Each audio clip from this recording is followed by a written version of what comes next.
There's a very special island off the south coast of Australia where thousands of penguins come to breed. And thousands of people come to watch.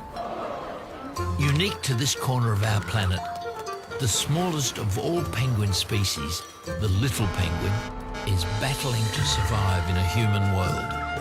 But a dedicated team of scientists has sworn to guard them from people, predators, and this year, from the hottest summer since records began. As starving chicks struggle to hang on and their parents scour the oceans for a dwindling supply of fish. What will it take to protect these pocket-sized creatures? This week, chicks Sammy and Tom are old enough to be left home alone. It's time for the two young brothers to meet their fans. But sometimes humans and penguins get too close. And now there's a life to save on Penguin Island.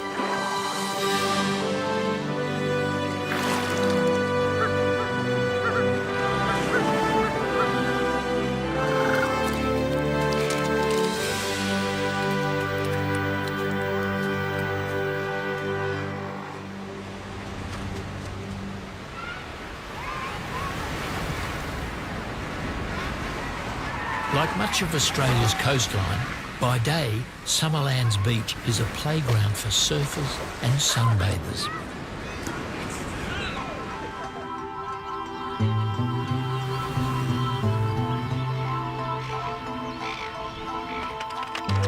But every evening, the beach is closed.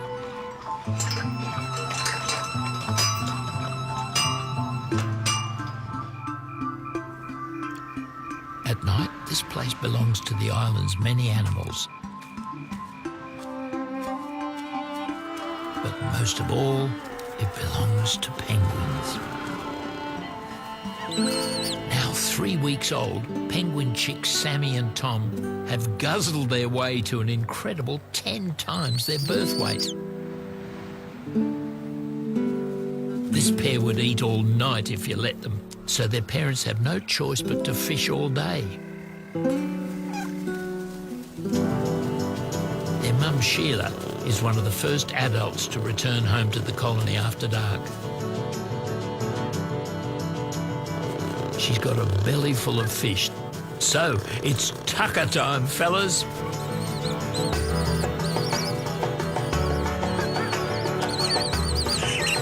There's no let-up for penguin parents. Getting fed is a matter of life and death for chicks. No time for table manners.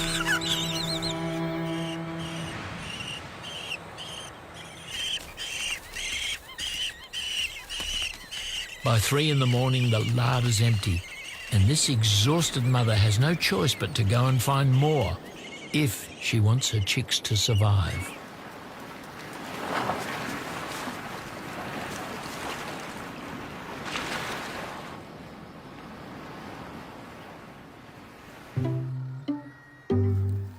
The boys spend the day lounging indoors. Though only a day older, Sammy is growing faster than his brother Tom, and accommodation's getting increasingly cramped.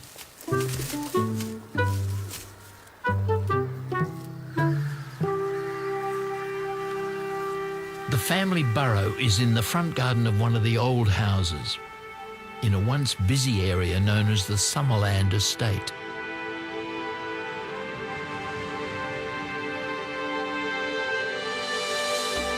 Building your own home in Summerlands used to be a dream for many young couples. You could pick up a bargain block of land with $1 million view. Only problem? Thousands of penguins live there already. When we first got here, we couldn't sleep. At 4 or 5 or 6, it was so noisy.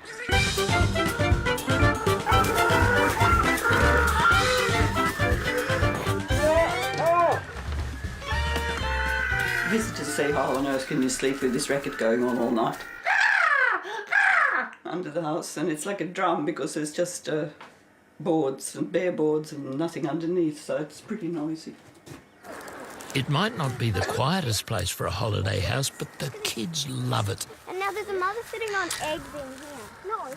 Though the park rangers and penguins would prefer it if you left their nest boxes alone. There's an egg there. For years, people and penguins just accepted that they each had unusual neighbours. Yeah, having penguins live under your house, that's pretty novel, isn't it? Affectionately termed a penguin house. It was the cars and the pets that caused the problem. And when numbers dropped at the nightly penguin parade, it was down to biologist Peter Dan to do something about it. At the time we had 180 houses. We usually meant 180 dogs, probably 180 cats, probably 300 cars, something like that. There were hundreds of penguins killed in a housing estate each year. The radical solution? Remove the residents, remove their cars, and eventually all the homes. Now the housing estate is a ghost town. The first time a human settlement has been removed for a single animal species, and that's anywhere in the world.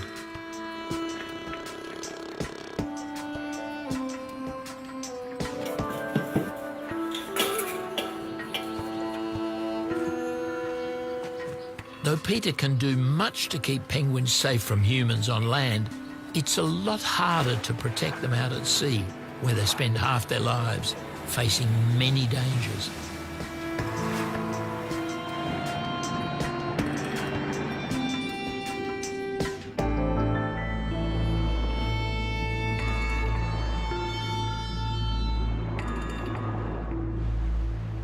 A penguin's nearly drowned after getting caught in fishing line. Nylon cord had knotted round his left foot. It's straight to hospital for this fella by penguin ambulance. Look at his foot, it's just really abnormal. Yeah, just massively swollen, the poor thing. They give him antibiotics and anti-inflammatories. But this new patient is a big concern for wildlife carer Marg Healy. I'm very worried about him because he'd be in huge amounts of pain. If you can imagine having an elastic band around a finger or something for weeks, and your finger is actually about to fall off. To help the swelling go down, they'll give him regular swims in the hospital pool. And a nickname. This penguin is now known as Foot. A day later, and it's Marg's job to fish him out after his morning swim.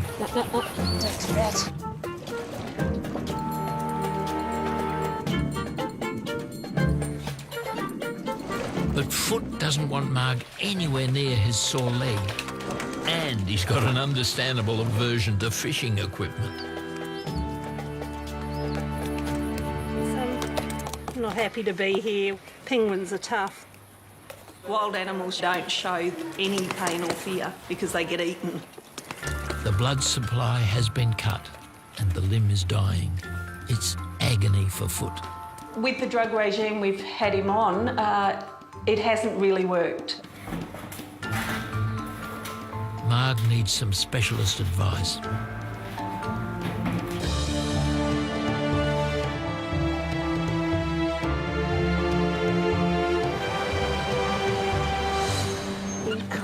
It's very nasty.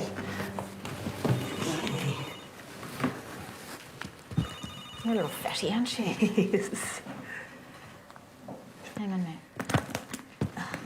The potential of a bone infection starting and becoming systemic, like going through the whole system, is huge if it's left like this because it's a dead foot. The foot will eventually drop off and bacteria can get into the end of the bone. Hang on, little guy. Ow. Do you want to knock him out and x-ray him? Yeah, we can certainly x-ray it. Yeah, for sure. Come out the back. He is really going to fight. It takes twice the normal amount of anaesthetic to sedate Foot.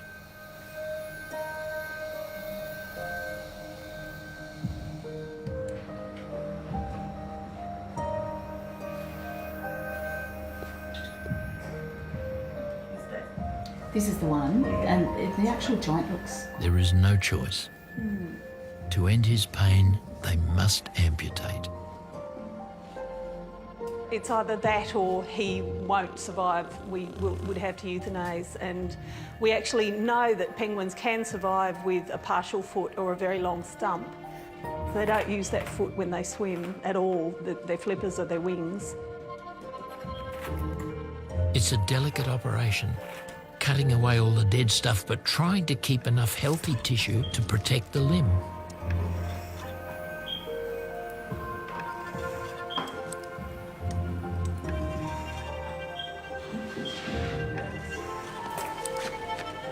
There we go. Now you can have it. Good man. Well done. Sweetie. Foot is already trying to stand. Yeah. It's a good sign that he may soon be able to walk again. Well, he's putting weight on it nicely there. Yeah. I'm hopeful now. Alrighty, so Clavilox, 7 days. Yes. All right, thank you.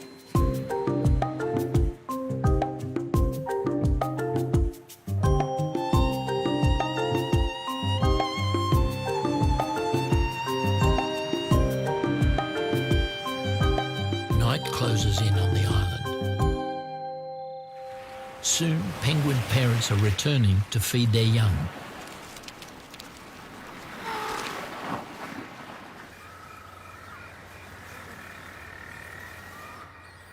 The two chicks, Sammy and Tom, line up for dinner, like every other ravenous youngster in the colony.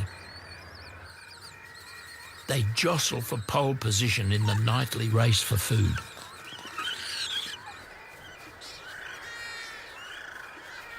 Adult penguins can recognise the unique call of their offspring. But chicks can only guess who's mum or dad. So they try every passing parent.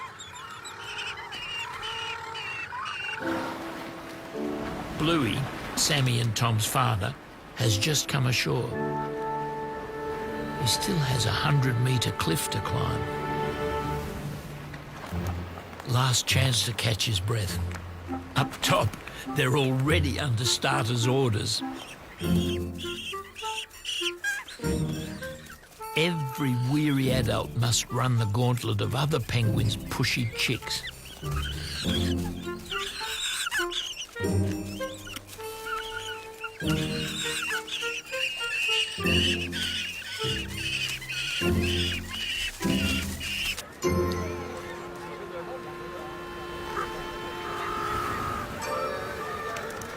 They fight you on the beaches, they fight you in the burrows.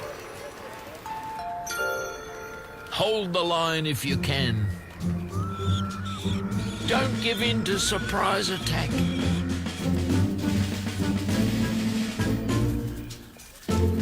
The worst cases of parent abuse take place around the nest boxes behind the tourist kitchens, known as the Penguin Cafe.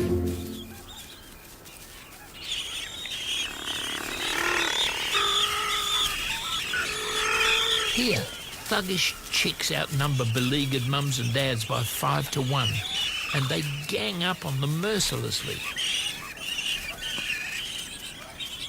Sometimes they forget who are the grown-ups and who are the kids.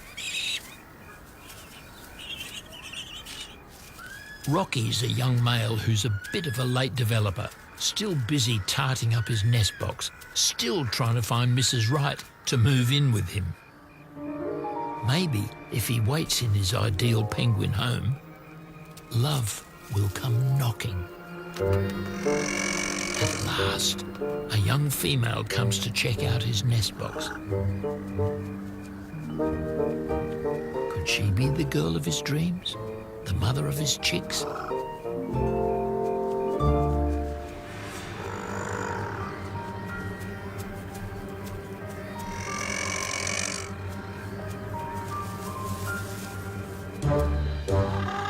But Rocky's not the only male on the prowl. The female seems taken with Rocky's love pad. But now she wants to see his dance moves. Everything penguins going Rocky's way when a rival male stops the party.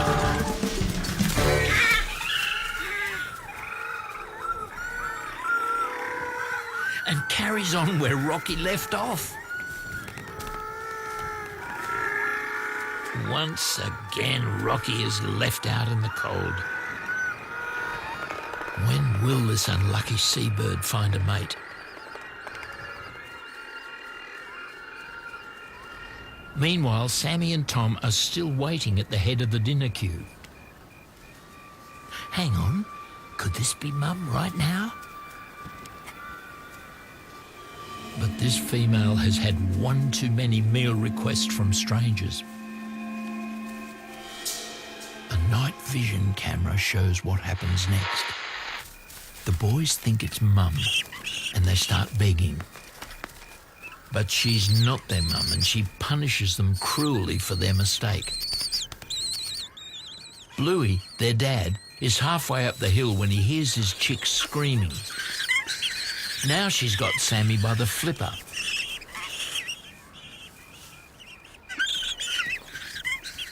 Bluey rushes in to sort things out.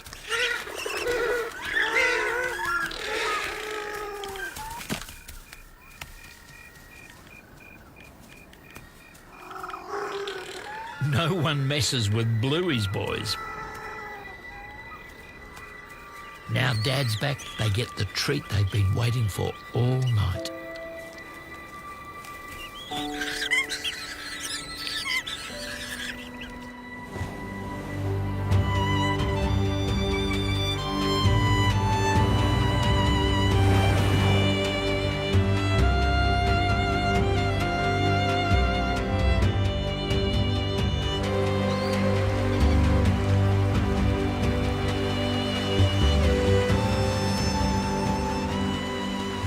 Penguins share their island with other animals and birds. Marg admits a new patient to the hospital, a pelican that flew into power lines and is now too traumatised to even eat. With seabirds, the really key thing is to manage stress and to understand that each animal that comes in is an individual with individual problems and not try and treat it like just an animal, sort of understand its issues. But stress is the huge thing, and that's things like being very quiet, giving them huge amounts of time during the day to be not disturbed so that they can rest and build up their energy. As for Foot, well, he's already getting some of his fight back, and that's just a day after his operation. It takes two to change his bandage. The wound is actually bleeding a bit. He's such a struggling bird to feed. He's pulling at the stitches while he's trying to get away from me. So we're going to keep it bandaged for a couple of days until it seals up a bit. Thank you very much. Thank you. Yeah, thanks for that. Oh, no, don't do it. Foot's not the only noisy one.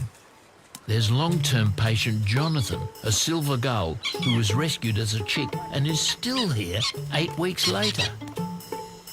He's totally recovered and should be long gone. But this noisy seabird has grown a little too accustomed to the aftercare. Foot can't keep his food down. He's not eating anywhere near enough to pull through. Stay down there. No, here it comes in. Sweetheart, don't do that. Okay. If you really want to, I'll help.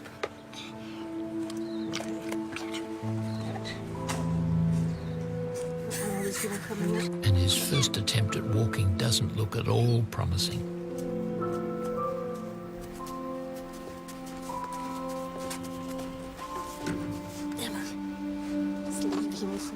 Marg can only wash his beak and pray that he'll turn the corner soon.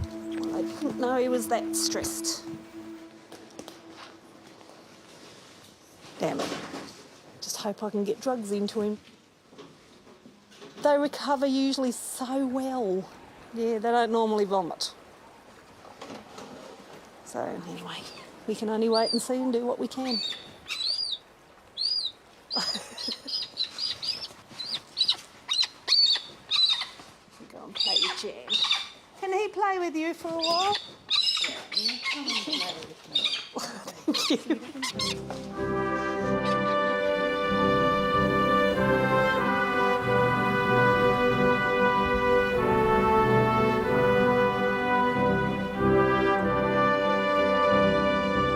Now that the government has bought up all the houses in the compulsory purchase scheme, the old estate is virtually deserted.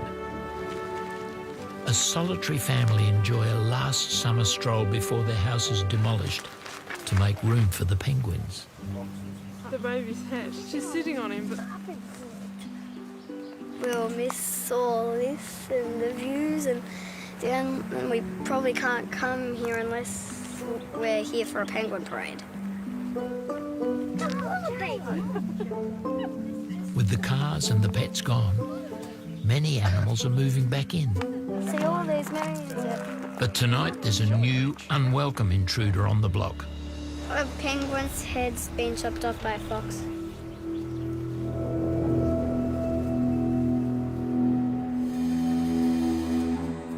A fox has been spotted lurking near the penguin colony. The park has a dedicated team just to eradicate foxes. The biggest single threat to penguins on the island, apart from humans. It's the right size and it's multiple. Fox poo. Foxes were introduced by homesick English settlers a century ago. It's the ranger's job to get rid of them. One over there. Hey? There's a fox over there. Yeah, I seen. The wind right behind us. Yeah. The ranger makes a noise like an injured rabbit to lure the fox within range. You told you that one? Yeah. I'll go over the road, eh? Yep.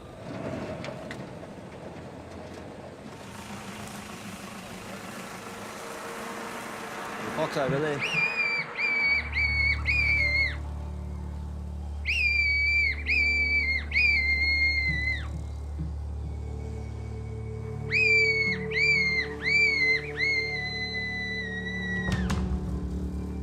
Smell us. Shine it over there, dear. More to the left.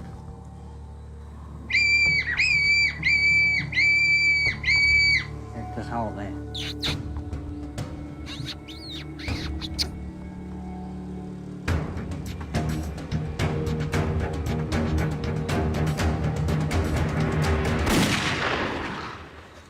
This feral fox has grown fat on penguins. They've killed to stop more killing. About 5. Really? It's only a cub, but it's pretty much adult weight. They're doing very well here.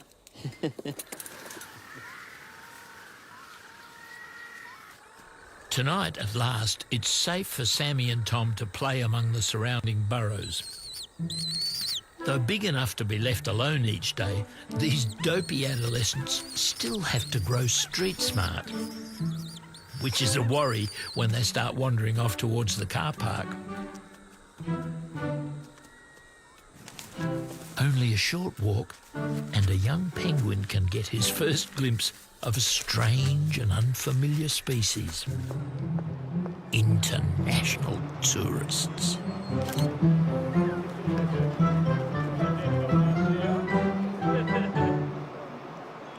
Half a million penguin fans come here every year. They seem harmless enough, but the boys stick close anyway. We might see somebody. I think if we come over...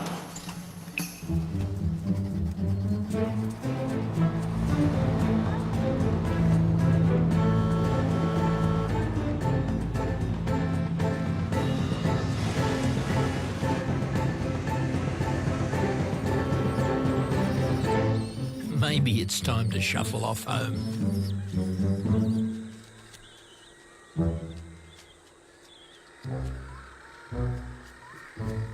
Sammy dares to look back and sees that his brother is gone.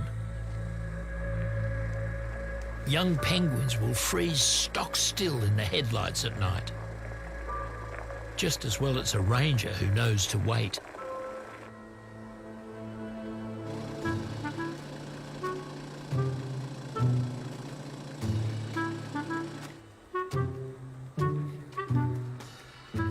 That's enough adventure for one night.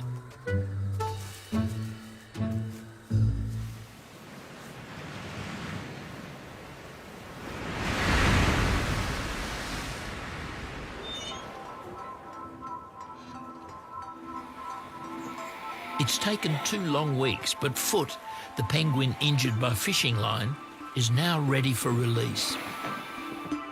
He's recovered his appetite and he has learnt to walk again in his own way.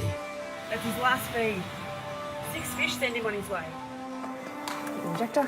One last thing, a microchip, so they'll know if he ever comes back. We can make sure it's in. Beautiful. He's got sort of a third of a foot, so it's not like he's completely legless. Yeah. Oh, what a gorgeous bird. You're going in lovely wild weather. The ocean. Wait till you see the ocean. Oh, really? It's huge.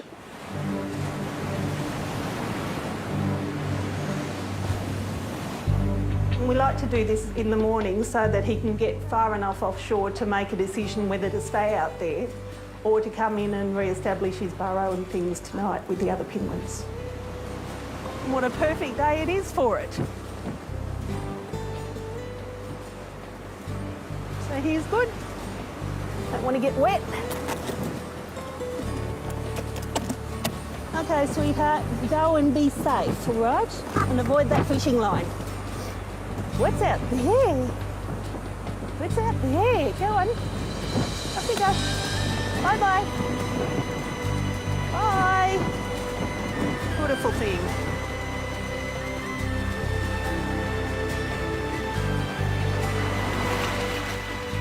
I think he's on his way.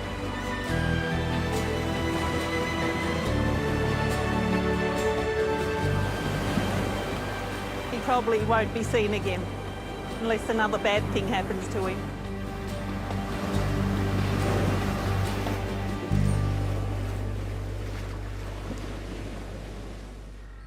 Next, Sammy and Tom face a terrible crisis in their little lives. The colony is starving and penguin parents are forced to abandon their chicks in the quest for food. That chick's a shocking weight. There's no chance that it's going to survive. And a satellite tracker tells the research team how far these brave little birds will travel to save their young.